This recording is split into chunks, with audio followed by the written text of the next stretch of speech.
Assalamualaikum warahmatullahi wabarakatuh. Waalaikumsalam warahmatullahi wabarakatuh. Selamat siang untuk Bapak Dian Andesta Bujuri MPD dan untuk teman-teman sekalian. Kami dari kelompok 8 akan mempresentasikan hasil tugas kami untuk mata kuliah Pancasila dengan judul Pancasila sebagai Ideologi Bangsa dan Negara. Baiklah, sebelumnya izinkan saya untuk memperkenalkan anggota kelompok 8. Dimulai dari saya sendiri. Saya Elisa Arni Anggraini dengan NIM 2120201064. Dan saya Aindu Dharma dengan NIM 2120201075. Baiklah, untuk pembahasan pertama akan disampaikan oleh saya sendiri.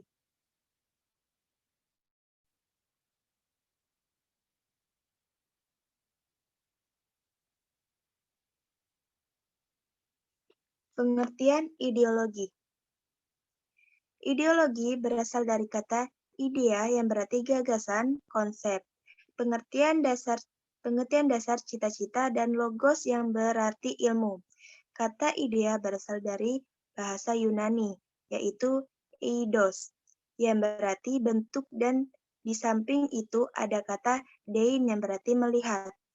Oleh karena itu, secara harfiah, ideologi berarti ilmu pengetahuan, pengertian-pengertian dasar, atau dalam pengertian sehari-hari, idea disamakan artinya dengan cita-cita.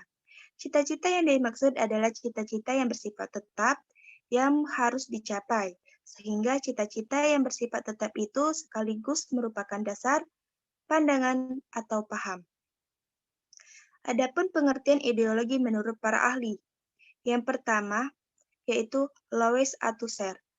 Ideologi adalah suatu gagasan yang spekulatif, namun tetapi ideologi tersebut bukan gagasan palsu, dikarenakan gagasan spekulatif itu bentuk dimaksudkan untuk menggambarkan suatu realitas, melainkan untuk dapat memberikan gambaran mengenai bagaimana semestinya manusia itu dapat menjalani kehidupan.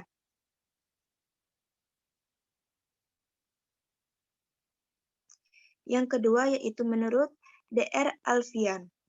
Ideologi adalah pandangan atau juga sistem nilai yang menyeluruh, serta juga mendalam mengenai bagaimana cara yang tepat, yakni secara moral dianggap benar, serta juga adil, mengatur adanya tingkah laku bersama di dalam berbagai segi kehidupan. Yang ketiga, Sujanto Pospowardoyo. Ideologi ialah sebagai kompleks pengetahuan serta juga macam-macam nilai yang secara universal menjadi landasan bagi seseorang atau juga masyarakat untuk dapat memahami jagat raya serta juga bumi seisinya dan juga menentukan sikap dasar untuk dapat mengolahnya. Dengan berdasarkan pemahaman yang diyakini itu, seseorang menangkap apa yang dilihat baik serta juga tidak baik. Yang keempat, M. Sastra Prateja. Ideologi ialah sebagai perangkat gagasan atau juga pemikiran yang berorientasi pada suatu tindakan yang diorganisir dan menjadi suatu sistem yang teratur.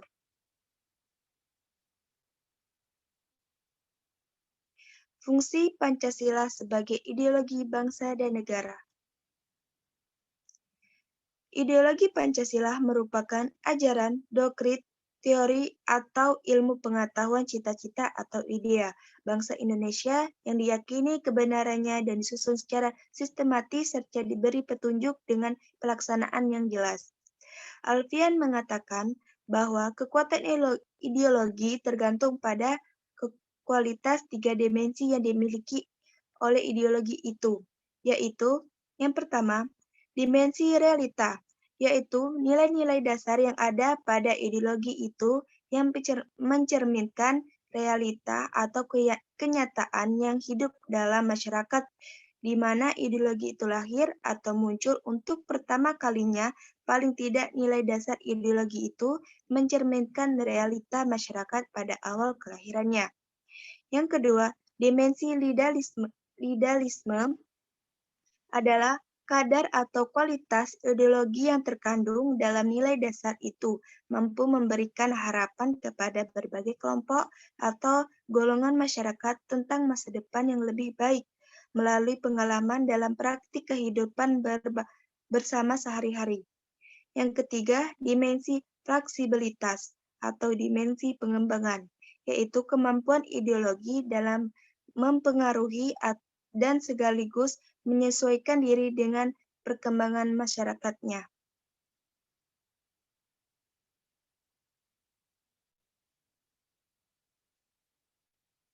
Fungsi Pancasila sebagai ideologi negara. Yang pertama, memperkokoh persatuan bangsa karena bangsa Indonesia adalah bangsa yang majemuk.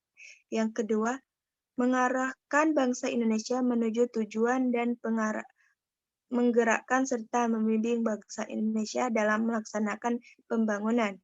Yang ketiga, memelihara dan mengembangkan identitas bangsa dan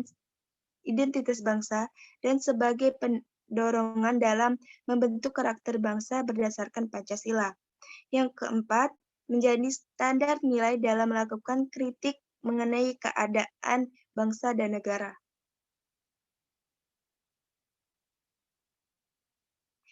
Makna ideologi bagi bangsa Indonesia. Yang pertama, makna Pancasila sebagai ideologi bangsa Indonesia adalah bahwa nilai-nilai yang terkandung dalam ideologi Pancasila itu menjadi cita-cita normatif bagi penyelenggaraan. Yang kedua, Pancasila sebagai ideologi nasional berfungsi sebagai sarana pemersatu masyarakat yang dapat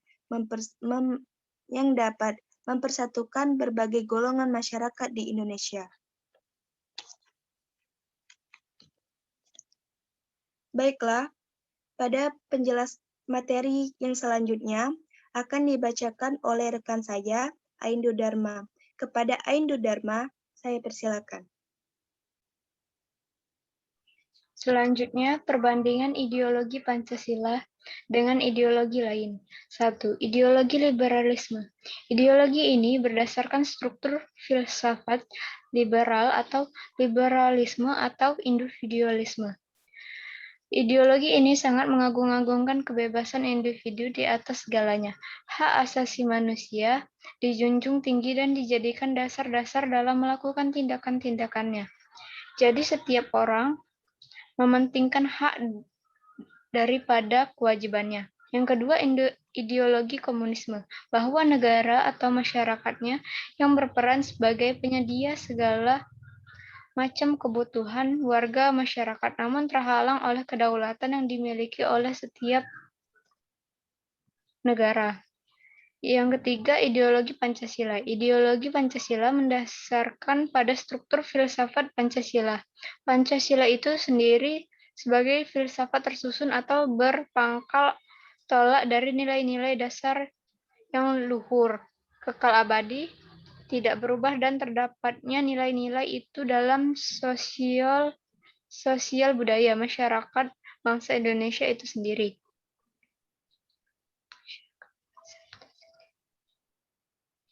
Budaya-budaya bangsa Indonesia dan dalam adat istiadat bangsa Indonesia sendiri. Dan inilah yang dimaksud substansi Pancasila. Yang keempat, ideologi konservatif. Masyarakat dan kelompok masyarakat yang lain bukan sekedar penjumlahan unsur-unsurnya, tetapi kelompok masyarakat yang paling banyak menciptakan kebahagiaan. Yang kelima, ideologi fasisme. Tipe nasionalisme yang romantis dengan segala kemegahan upacara dan simbol-simbol yang mendukungnya untuk mencapai kebesaran negara. Selanjutnya, memahami makna Pancasila sebagai ideologi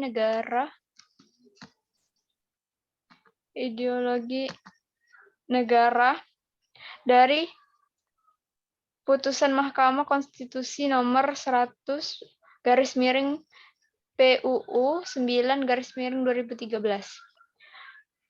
Pokok perkara Mahkamah Konstitusi. Pasal 34 ayat 3B huruf A Undang-Undang Nomor 2 Tahun 2011 menimbulkan ketidakpastian hukum bagi para pemohon karena bertentangan dengan pembukaan Undang-Undang Dasar 1945 alinea keempat yang telah menempatkan sila-sila Pancasila sebagai dasar negara. Pasal 34 ayat 3B huruf A Undang-Undang Nomor 2 Tahun 2011 menempatkan Pancasila sebagai salah satu pilar berbangsa dan bernegara yang disejajarkan dengan Undang-Undang 1945, Bhinneka Tunggal Ika, dan NKRI Dasar Negara menjadi konsensus filosofis dan konsensus politik yang telah disepakati oleh para pendiri NKRI. Dengan demikian, kedudukan Pancasila sebagai dasar negara yang tidak sejajar dengan Undang-Undang Dasar 1945, Bhinneka Tunggal Ika, dan NKRI.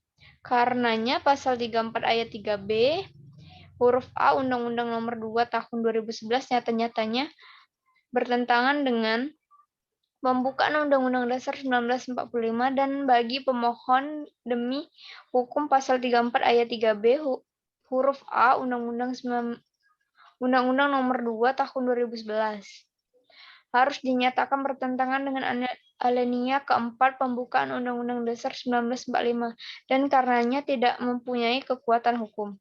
Selanjutnya, pendapat Mahkamah Konstitusi. 1.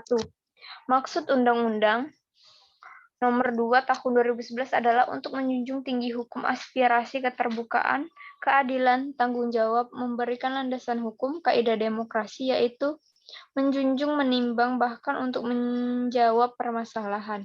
Yang kedua, dari perspektif materi pendidikan politik. Sesungguhnya ketentuan tersebut tidak ada persoalan konstitusionalnya, sebab keempat materi pendidikan politik tersebut merupakan materi yang penting dan mendasar untuk diketahui, dihayati, dan diamalkan oleh seluruh komponen bangsa pada umumnya dan anggota parpol pada khususnya. Parpol sebagai sarana pendidikan politik dan partisipasi pilar sebagai diuraikan. Yang ketiga, menurut Mahkamah permasalahan konstitusionalitas tersebut terjadi karena di dalam pasal akui terdapat frasa 4 pilar berbangsa dan bernegara. Dengan adanya frasa tersebut, maka Pancasila, Undang-Undang Dasar 1945, Bhinneka Tunggal Ika, pendidikan politik tersebut masing-masing diposisikan sebagai pilar yang masing-masing memiliki kedudukan yang sama dan sederajat. Yang keempat, bahwa alinea keempat pembukaan Undang-Undang Dasar 1945 yang menyatakan kemudian daripada itu. Secara konstitusional, pembukaan Undang-Undang Dasar 1945 tersebut mendudukkan apa yang terkandung di dalam Pancasila adalah sebagai dasar negara. Yang kelima, menimbang bahwa berdasarkan seluruh pertimbangan dan atas permohonan para pemohon sepanjang mengenai frasa 4 pilar berbangsa dan bernegara dalam pasal 34 ayat 3B huruf A Undang-Undang Nomor 2 Tahun 2011 beralaskan menurut hukum. Selanjutnya, putusan Mahkamah Konstitusi. 1. Mengabulkan permohonan para pemohon. Yang kedua, memerintahkan pemuatan pemutusan ini dalam berita negara Republik Indonesia sebagaimana mestinya. Yang ketiga, menolak permohonan para pemohon untuk selain dan selebihnya.